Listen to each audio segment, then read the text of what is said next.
Welcome to the Dirty Side of Leadership podcast with Ron and Kristen, where leadership meets entertainment. This podcast features stories with names and certain aspects that have been changed to keep submissions private. Enjoy the show. Welcome back to the Dirty Side of Leadership podcast, where leadership meets entertainment. I'm Kristen, and alongside me, as always, is my co-host, Ron. Hey, Ron, I know right now you are coaching a record number of people over the past few weeks here. You look a little tired.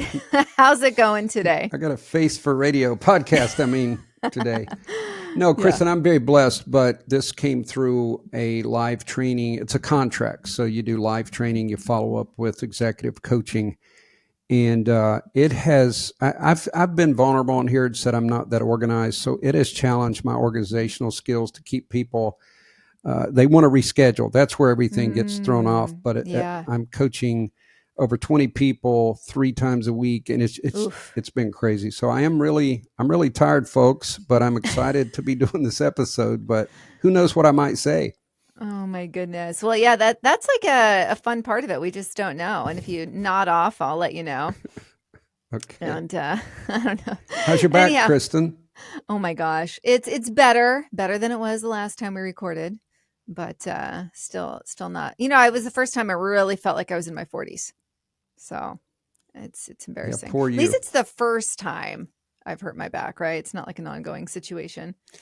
Yeah, but at this point, I may need to get a younger co-host if you're listening. You're going to trade me in.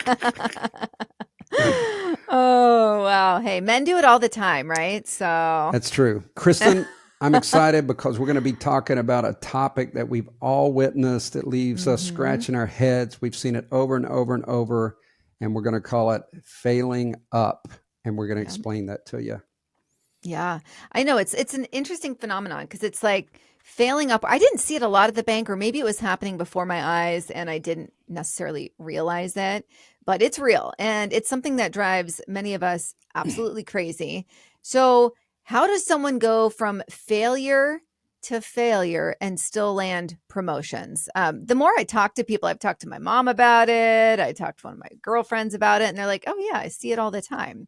So let me just touch on this. Picture this. You're an attorney, a prosecutor even, and you don't register to vote until you're 29 years old. I mean, come on. So this is something that I've been researching, and I will let you know who I'm talking about here in a minute, but you've gone through law school, you've been practicing for years, and yet one of the most basic civic duties, voting, just slipped your mind. I bet people don't necessarily know who I'm talking about yet, Ron. Well, you would absolutely think that someone touts themselves as a warrior of justice or warrior for justice would at least remember to vote. That kind of tells you where people's heart is, right? We're talking about none other than Kamala Harris. Yeah. Imagine being nearly 30 years old before you finally decide to vote, and you're supposed to be a champion for the people. I don't get it.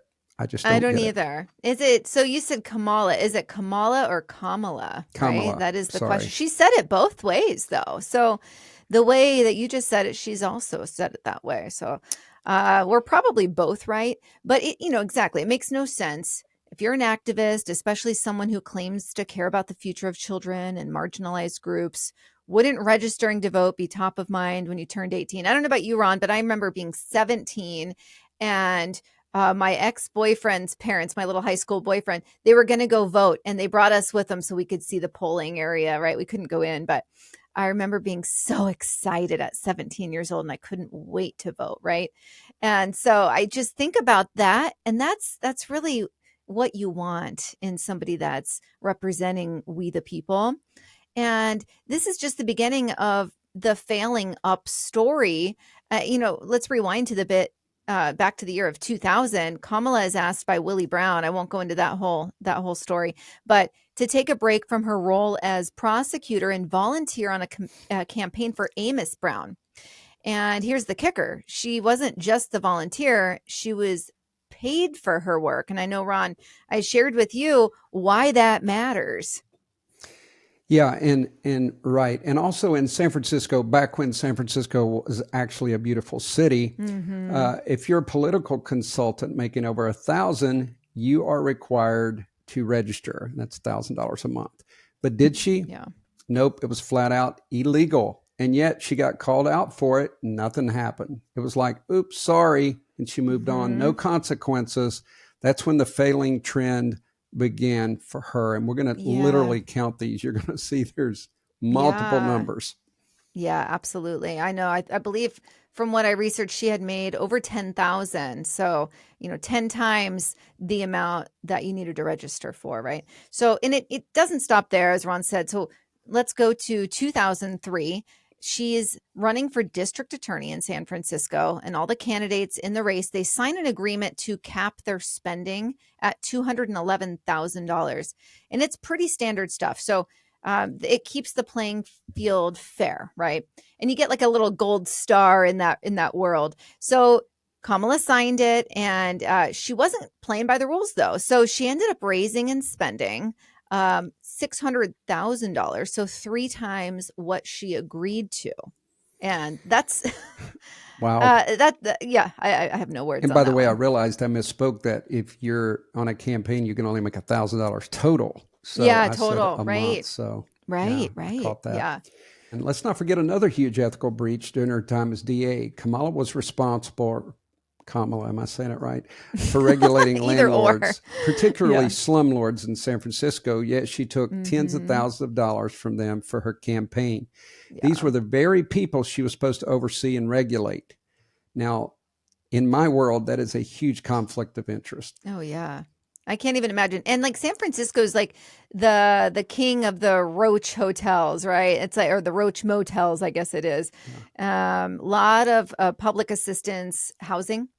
And when you're supposed to be keeping them in check, yet you're taking money from them. I mean, that's a real bad look there. Yeah. It was just one thing after another. And, those were that's like one thing. And then she had these no-show jobs that Willie Brown gave her. And these exist everywhere, just so you guys know. Like, this isn't just San Francisco. There are literal no-show jobs where you make $100,000 a year to lead some group, some federal group, right? And you're only responsible to show up once a month. And she was already pulling in, 6 figures for her actual job, but then she had upwards of 2, and then at some point 3 of these no-show jobs. So all of this money was coming into her. And, she barely even showed up once a month from, what records show. So her record was abysmal. And, that wasn't enough. Her timesheets, as, lawyers have to bill per hour. The timesheets showed that she, over the course of 3 years, she didn't work a single day over 8 hours, right? And so that's like just unheard of in for lawyers and prosecutors alone. So this person that all of this is coming out on has gotten promoted and is going for the top job here, the top job in the U.S. I mean, it's just mind blowing, really. As I listened to you, though, I was starting to admire her. I started thinking, 8 hours? She worked 8 hours? Oh my gosh. It'd be funny if it wasn't. No, I know. I'm sorry, folks. It's not funny. No, it is pretty wild. It's like, hey, you go for that work-life balance, but this is just, it's when you're completely taking advantage of taxpayer dollars. Yeah, and that's not just the only thing. She held on to her job, but then she got promoted to Attorney General. And this is someone who as DA, prosecuted almost 0 violent crimes. Right. Under her watch, the murder rate in San Francisco went up, and many of the criminals she let off they went on to commit other crimes, including killing police officers. And yet, instead of being held accountable, once again, she climbed the ladder even higher. I know. It's wild. It's what's happening in New York City also. I think things have kind of leveled off a little bit. But when you don't hold people accountable and then they go out and commit more crimes, it's almost like the blood is on your hands, right? Of the people that end up being the victims. And with Kamala as Attorney General, things got even worse. So there was a scandal involving a drug lab technician who was actually stealing drugs. And she knew about it for 3 months. She sat on that information for 3 months, and she didn't have procedures in place to deal with the fallout. And so, when the story finally broke, it cast doubt on thousands of cases. But instead of that being a career killer, she moved on without facing any real consequences. Yeah, take a breath and hold on. Insane. There's more. Yeah. Oh my goodness. That, of course, was the ultimate case of failing up. Yeah. And what's even more maddening is that only certain people seem to be able to do this. Like there's this inner sanctum of people. So this select group is allowed to do anything without consequences. But not only do they not face consequences, they get promoted. Yeah. It's crazy. I know. It's crazy. Yeah. Help me understand this. Well, we'll go on here. So there's a privilege of failing upward. I mean, it's a real thing. So experts say it's because decision makers, whether they're hiring managers, trying to get voters or whoever, they are often seduced by overconfidence. And I recently listened to a podcast where a woman who worked with Kamala in her early career as an attorney said she exuded confidence. And she said she doesn't see that in her today, but in the beginning that she absolutely had an air of confidence about her. And so research is also showing that people who exhibit this inflated confidence are more likely to be seen as leadership material, even if they actually lack that real competence. It's known as the Dunning-Kruger effect. You've probably done research on that. I just started hearing about that a little more, but it's confidence and competence. A lot of times you don't get both. No, it's true, and that's very true. We even talked about how most CEOs are definitely not the smartest person in the company. We also talked on one episode that over 70% of presidents are believed to have been narcissists. So I find that very interesting. Oh, yeah, I don't doubt that. And it's not just about confidence, it's about cultural matching. And guys, we're just giving you the facts. Hiring managers tend to promote people who share similar backgrounds, similar race, same gender. It's been a common theme. I'm sure things in some areas might be getting better, but that has happened for a very long time. And research shows that white men are far more likely to get those second chances after they've failed. Meanwhile, women, especially women of color, are judged more harshly for even minor mistakes. Yeah. And it's, I've seen the pendulum swing, though, in a lot of cases. This definitely seems to be what research is showing, but I am seeing an overcorrection almost. So things are changing rapidly. So I want to skip down. Failing isn't always bad. Like I think about Elon Musk and how many times that rocket ship I sounded old saying rocket ship. Yeah, you did. But that rocket ship. But anyways, how many times, gosh, I feel like it was 300 something, where, the objective was for it to come back down and land, right? Like no one's done that before. How amazing. What a saving of, money and resources. But he failed dozens of times before he had that success. And I've seen him on record where he talks about, for him, failure is motivating. And man, I wish more people were like that, right? Because I don't know if I could fail 300 plus times at something and still bounce right back. But, it helps you learn and grow into a better leader. And, like I'm saying, the problem is only a select few get to fail without repercussions. And so, and it could be how you're wired, could be your background. But for most people, failure can mean the end of a career. No, it's really true, but it does seem like somehow that attitude does prevail with a lot of people, and they seem to be insulated. We look at people like Adam Neumann, the former CEO of WeWork. He had drastic failure and somehow managed to secure $350 million for a new venture, failing up all the way to the bank. Yeah, it is wild when that happens. I mean, it's, like you're going to say, it's really a double standard that makes people angry. So I'm just going to jump down here, Ron. So what we see is this type of person, they turn around and they criticize things like quiet quitting, which is just people, doing the job they're paid to do. We did a whole episode on that. They do nothing more, nothing less. I'm not about it. I think I've talked about the fact that I would often give my employees something in addition to their role. And it was proven time and time again that when you do that, they have a sense of a bigger sense of worth, and they feel like they belong. There's that meaningful piece that there is to it. But this whole quiet quitting, where people just basically do the bare minimum because they're like, no, we're not going to do anything more than what my job entails, right? You want me to do more? You better pay me more, right? Yeah. So I think it's such a shame that we see that a lot, especially with youth, right? So it's like they can't fathom why people wouldn't want to go above and beyond. So I think it's just interesting. We need to step back and think about that. Well, I think we're at a time, there's being more and more things are being exposed. And I think people are starting to go back and visit some things. We've heard for years that there's a puppeteer and that there's corporations running America. And people are kind of labeled conspiracy theorists. But all you have to do is look at the national debt and realize that could not be a representative of the people who would put our country in that kind of debt.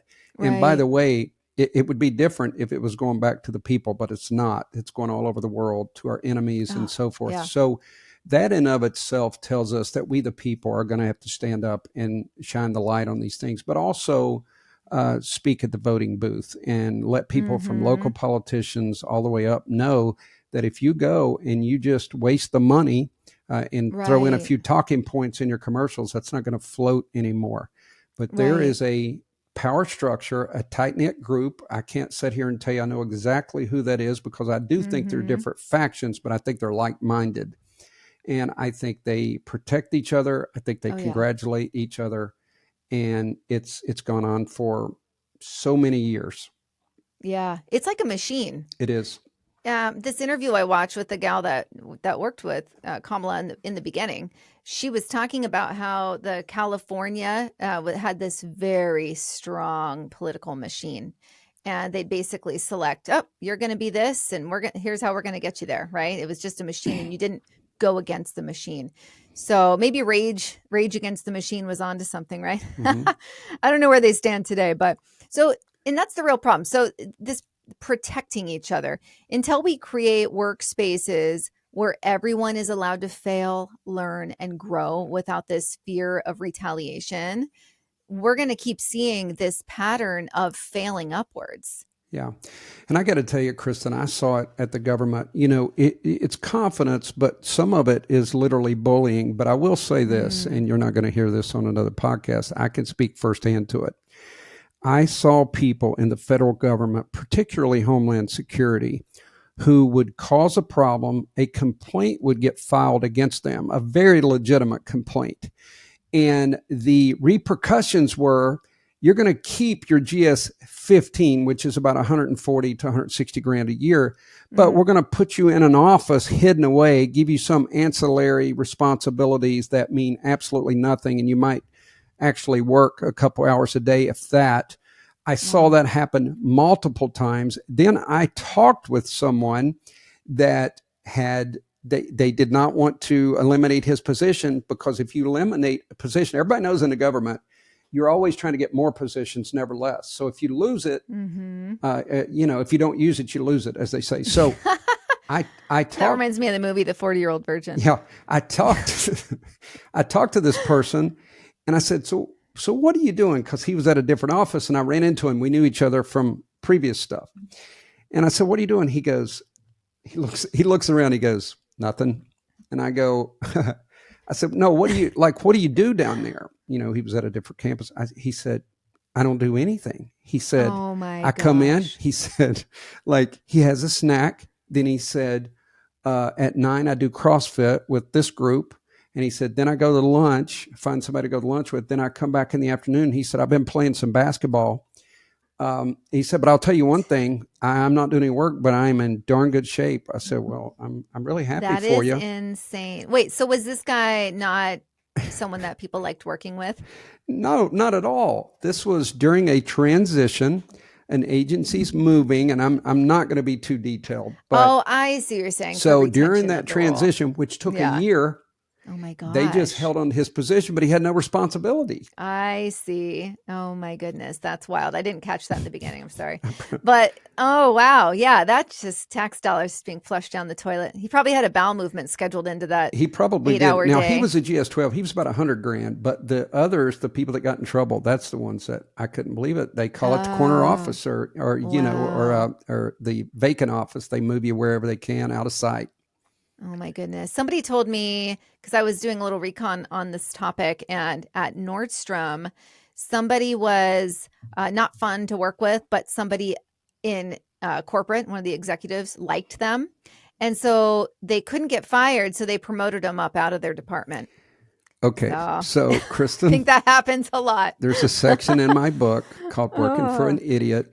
And the person that I referenced had caused so many people to leave their career that, I left also. I went on with the feds. This was a state job. So anyway, a couple years later, or a few years later, I'm checking in with someone and I asked what happened to him. And they said, oh, they made him regional supervisor so he wouldn't have to work with people daily. So he probably got a Oh my $20,000 gosh. raise, and he had literally made the lives of so many people miserable. And that was the remedy.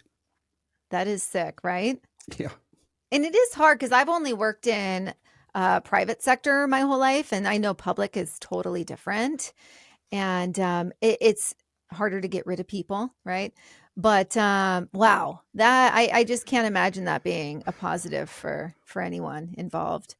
Yeah, That's I agree. insane. Kristen, let's tie in some leadership here. I think Yeah. for our leaders, regardless of your thoughts, emotions, what grandpa did, and all of that other stuff, you need to look at a substance over style. You need to Yes. make sure that people have the core competencies to do the job instead of filling a quota or, trying to appease a group of people. Also, you have to avoid nepotism, cronyism, all of these things we need to get back to the place where we find the very best candidates, and Right. that's who we hire. And the poor candidates we hold accountable, or the poor employees we hold accountable. And if managers will operate with integrity, number one, they're going to be respected. Their business is going to do better. You're going to have more sales. You're going to have a happier work environment. Right. But here's another thing about that, Kristen, is when people get promoted and they don't deserve it, when they fall up, all of these people that was in that inner circle. Now, I'm not talking about the leaders. I'm talking about the people that worked around them. They know it. And it causes them to lose complete trust for the company, the agency, or, committees, whatever it is. They lose respect because they see it firsthand. And I'm surprised more people haven't spoken up on these issues that we've discussed. But here we are. But do the right thing, leaders. Promote the right people. Yeah. You know what I've noticed about you? When you say fail, you say your accent is fall up. I've noticed that on prior episodes. Oh, it's fail up. I thought it was fall up. I thought it was a metaphor. I thought that was your accent. I thought this whole episode was on falling, like you're falling, not failing. Are you kidding me? You're joking. All right, No, I'm totally not joking. I thought I was thinking, hypothetically, you're falling, but you go upward. I thought it was your accent. No, not at all. You've done that before. I've got an accent, but no, failing is failing, falling is falling. I think I I just had an epic word fail. You're saying, honey. Hey, you're going to have to repeat the whole thing. I think I just had an epic fail. Oh, well, I thought I wouldn't have brought it up if I didn't think it was literally your accent. And I'm still coming off of how the gal in, East Tennessee couldn't understand a word I said. So, I just think that one's going to have me giggling. Okay. Before we go, I got in an argument with some of the Northerners at the academy.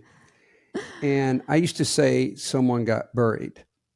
Oh, yeah. I've heard you say that before. Yeah. And they kept saying bury. And I said, hold on a minute. And it's basically the R, but I said, spell hurry, H-U-R-Y. How do you pronounce it? Hurry. So then why is B-U-R-Y, not bury, but bury? So. Yeah. Hey, I'm married to a New Yorker. We have these, almost 20 years in this relationship. Married almost 18. Anyhow, he's still, because my friend's name is Sherry, and he says Sherry, or it's just so many things. Aaron, I say Aaron, he says Aaron. I'm going to give you one more. Yeah, do it. Kristen, how's your mommy name? Who?